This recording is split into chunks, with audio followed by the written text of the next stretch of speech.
شبیر زہری صاحب ہم سے سوال کر رہے ہیں کہ سر اس چیز کی وضاحت کر دیجئے کہ حضرت علی رضی اللہ تعالی عنہ نے 6 مہینے تک حضرت ابو بکر صدیق کی بیعت نہیں کی تھی۔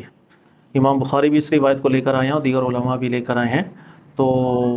وضاحت کر لیجئے اس روایت۔ اس روایت کی وضاحت سے کیا مراد آپ لینا چاہ رہے ہیں؟ یہ روایت صحیح ہے ہی نہیں ہے، یاد رکھیے گا۔ ایک تو ہمارے یہاں عموماً فن حدیث بالکل کمزور ہے لوگوں کی، تو میں عموماً آپ کو بتاتا رہتا ہوں کہ نہ پتہ کہ حدیث صحیح کب ہوتی ہے، نہ پتہ حدیث کے متن کو حل کیسے کرنا ہے۔ پھر اگر اس روایت کو آپ صحیح مانیں اور صحیح مان کر ہی لوگ اس روایت کی بنیاد پر فتنہ کر رہے ہوتے ہیں اور یہی اعتراض کرتے ہیں کہ حضرت علی نے آپ کی بیعت قبول نہیں کی تھی، پھر اب بامر مجبوری قبول کر لی تھی، لہذا آپ کی خلافت ہی ٹھیک نہیں تھی، دیگر باتیں کرتے ہیں۔ بالکل یہ روایت ٹھیک نہیں ہے، بلکہ حضرت علی رضی اللہ تعالیٰ نے پہلے دن سے مطلب جب پہلے خلافت ہوئی تو ابو بکر صدیق کے انہی دنوں کے اندر آپ نے بیعت کی تھی۔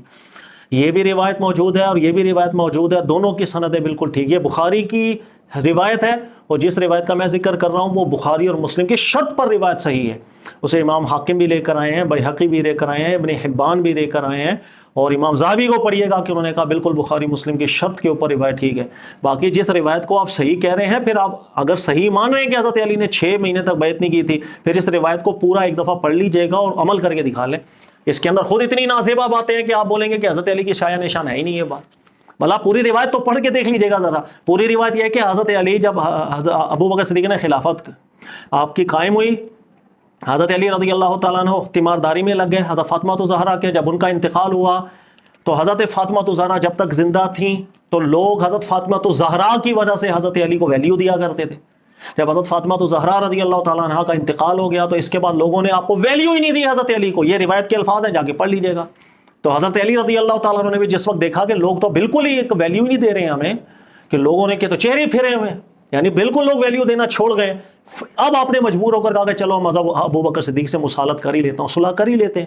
تو پھر آپ نے حضرت ابو بکر سے صلح کرنے کے لیے پیغام بھجوایا، حضرت ابو بکر صدیق آئے ہیں، بند کمرے میں ان کی گفتگو ہوئی ہے، پھر اگلے دن مسجد کے اندر خطبہ ہوا ہے اور آپ نے بیعت کر لی۔ سر یہ ہے پورا واقعہ۔ اس پورے واقعے کو آپ مان سکتے ہیں تو مان لیجئے گا۔ علماء اہل سنت میں سے تو کسی نے اس واقعے کو ایز اٹ از نہیں مانا، اس کے متن پر اعتراضاتی کرتے ہوئے آئے، اس لیے کہ ہم یہ نہیں کر سکتے کہ حضرت علی وہ مطلب روایت بیان کر رہی ہو کہ لوگوں کے اندر آپ کی وقت ہی نہیں رہی تھی، لوگوں کے اندر ویلیو ہی نہیں رہی تھی، پھر اللہ کے لیے آپ نے کوئی بیعت نہیں کی تھی، بیعت کی تھی کہ لوگ اب ویلیو نہیں دے رہے ہیں، لوگوں کے اندر عزت ختم ہو گئی ہے، اس لیے آپ بیعت کر رہے ہیں ابو بکر صدیق کی۔ یہ شایان شان باتیں ہی نہیں ہیں، یہ وہ لوگ ہیں کہ اللہ کے نبی علیہ السلام نے ان کی مبارک تربیت۔ والذی بعث فی الامیین رسولا، اللہ نے فرمایا ہم نے اس رسول کو بھیج دیا، ہماری آیات پڑھتے ہیں، لوگوں کا تزکیہ کرتے ہیں، لوگوں کے دلوں کی تربیت اللہ کے نبی علیہ السلام نے کی ہے۔ یہ وہ شہزادے ہیں سارے، ابو بکر صدیق، عمر فاروق، نبی علیہ السلام نے ان سب کی تربیتیں کی ہیں، ان کے اندر رسول اللہ کا رنگ نظر آتا ہے صلی اللہ علیہ وسلم۔ آپ کو کیا لگتا ہے یہ رنگ یہ ہے رنگ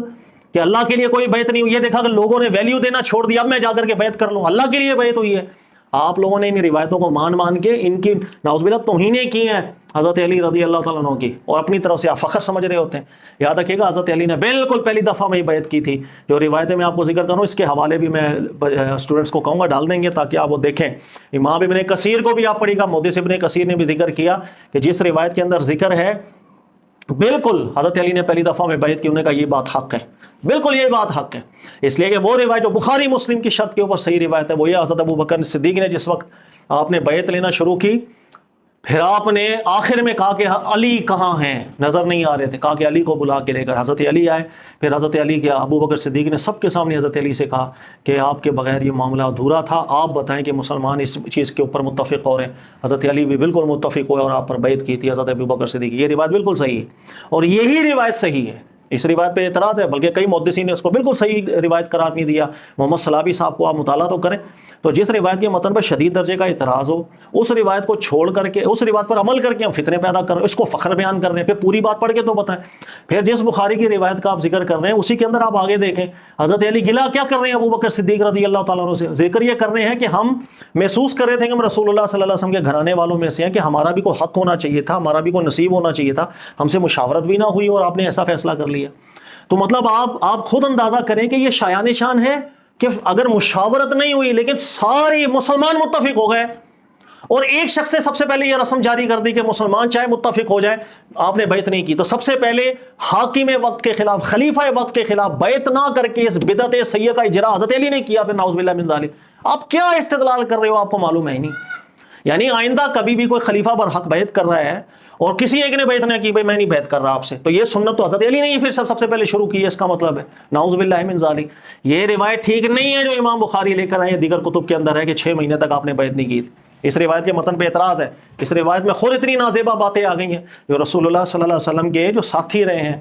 نہیں ان کی شایان شان میں اللہ نے تعریفیں بیان کی ان کی قرآن پاک میں، سابقون الاولون کہہ کے اللہ نے فرمایا ان کا ذکر جو ہے نا ان کی شان پچھلی کتابوں کے اندر بھی یہ لوگ پاتے ہیں، یہ شانیں پاتے ہیں کہ لوگ جب ویلیو دینا چھوڑ دے تو اب بیعت کر لو یار، لوگوں کو تھوڑی ویلیو تو ملے ہمیں، نعوذ باللہ من ذالک۔ بالکل پہلی دفعہ میں یہ آپ نے بیعت کی تھی۔ اس کے علاوہ آپ دیگر علماء کو بھی پڑھیں، یہ جس روایت کو میں نے آپ کو ذکر کیا بخاری مسلم کی شرط پہ صحیح روایت، امام مسلم کے استاد ابن خزیمہ جن کی کتاب بھی حدیث کی نا صحیح ابن خزیمہ، وہ کہتے ہیں کہ میں خود مسلم کے پاس تھا اپنے شاگرد کے پاس، اسی حدیث کا ذکر ہوا تو امام مسلم اس حدیث کو پڑھ کے کہ حضرت علی نے پہلے دن ہی بیعت کی تھی، پہلی دفعہ میں ہی بیعت کی تھی، کہا کرتے تھے یہ روایت اتنی مضبوط روایت ہے کہ جیسے چاند میں 14ویں کا ہو، یعنی فن حدیث کو چاند سے تشبیہ دی، پہلی کا چاند دوسری کا، کہا جب 14ویں کا چاند ہو جائے نا، اس درجے کی روایت ہے یہ، حضرت علی نے شروع کے اندر ہی بیعت کر لی۔ اور بھی بہت علماء کرام ہیں، آپ ان کو پڑھیے گا، سب نے ذکر کیا کہ یہ پہلی دفعہ میں بیعت ہوئی تھی۔ اور اس روایت پر تو اعتراضات وہ یعنی ماننا تو پھر پورا مانے، اچھا جملہ نہیں ہے نہ اس کے اندر الفاظ زیادہ اچھے آئے ہیں حضرت علی کے حوالے سے، تو یہ ہے مسئلہ۔ اب مسئلہ ہے کہ ہمیں چونکہ مہارت حاصل نہیں ہے، فن حدیث ہمارا کمزور، ہم نے متن حدیث کو کیسے حل کرنا ہے سیکھا نہیں، ہم نے بس اتنا سیکھا کہ بھائی یہ پتہ چل جائے بھائی حدیث کی سند ٹھیک ہے، حدیثیں ٹھیک ہوتی ہیں، فتنے پیدا کر دیے، اللہ پر ایمان نہیں رہا، رسول اللہ صلی اللہ علیہ وسلم پر ایمان نہیں رہا، ہمارا ایمان ہو گیا راویوں کے اوپر، ہمیں بس مل گیا کہ فلاں راوی نے ایک بات کہی تھی اور میں نے دیکھ لیا بھائی وہ راوی ہم بعض کتابوں میں لکھا ہے ٹھیک بندہ تھا، اس راوی کی بات کو اللہ کی بات کا درجہ دے دیا، اس سے امت میں فتنہ پیدا کرنا شروع کر دیا، فرقے بنا لیے، صحابہ کرام پر بھی زبان درازیاں شروع کر دیں کہ وہ صحابی کی بیعت خراب تھی، ان کی خلافت خراب تھی، وہ ایسے تھے وہ ویسے تھے، بھائی تو یہ اللہ نے بیان کیا نہیں، اللہ نے تو بیان نہیں کیا، رسول اللہ صلی اللہ علیہ وسلم نے بیان کیا نہیں، وہ بھی نہیں، بھائی کس نے؟ راوی نے بیان کیا تھا ایک بندے نے کھڑے ہو کر، وہ راوی سچا تھا اور راوی جھوٹا تھا، آپ کو کیا معلوم اس راوی نے ڈنڈی ماری تھی یا نہیں ماری تھی، آپ کو کیا؟ ہزاروں صحیح سند کی روایتیں نکلتی ہیں جس کے متن میں اتنے بڑے بڑے عیب ہوتے ہیں جس کو پھر محققین ہی تلاش کرتے ہیں۔ اس لیے نارملی میں بیان کرتا ہوں کہ فن حدیث کی جو راہ ہے ایکسپرٹیز کے علاوہ آپ اس کے گھسے تو صحیح ٹکریں مارتے رہیں گے دیواروں کے اندر، حدیث کو ہر لحاظ سے دیکھ کے اس کی سند کو متن کو پھر قابل استدلال اور احتجاج بنایا جاتا ہے۔ ایسی کچی روایتوں کے اوپر جس کے اندر خود گستاخیاں بھری ہوئی ہوں ان روایتوں کو صحیح سمجھ کے پھر امت میں فرقے پیدا کر رہے ہوتے ہیں، یہ بالکل روایت صحیح نہیں ہے کہ آپ نے 6 مہینے تک، اس میں تعویل کی جائے گی، تعویل یہ ہے کہ بیعت آپ نے پہلے بھی کی، پھر 6 مہینے فاطمہ الزہرا رضی اللہ تعالیٰ عنہا کے حوالے سے چونکہ آپ مصروف رہے، ہو سکتا ہے لوگوں نے سمجھاؤ کہ آپ اب آگے ہر جگہ فرنٹ پر ہوتے تھے حضرت علی، اب آپ فرنٹ پر نہیں، تو آپ نے ایک تجدید بیعت کی ہو تاکہ لوگوں کو احساس ہو کہ ہم یہی ہیں، وقتی طور پر ہم فاطمہ الزہرا رضی اللہ تعالیٰ عنہا کی تیمارداری کے حوالے سے مصروف تھے، بس اتنی تعویل۔ اس کے بعد اس روایتوں میں جتنے یہ الفاظ ہیں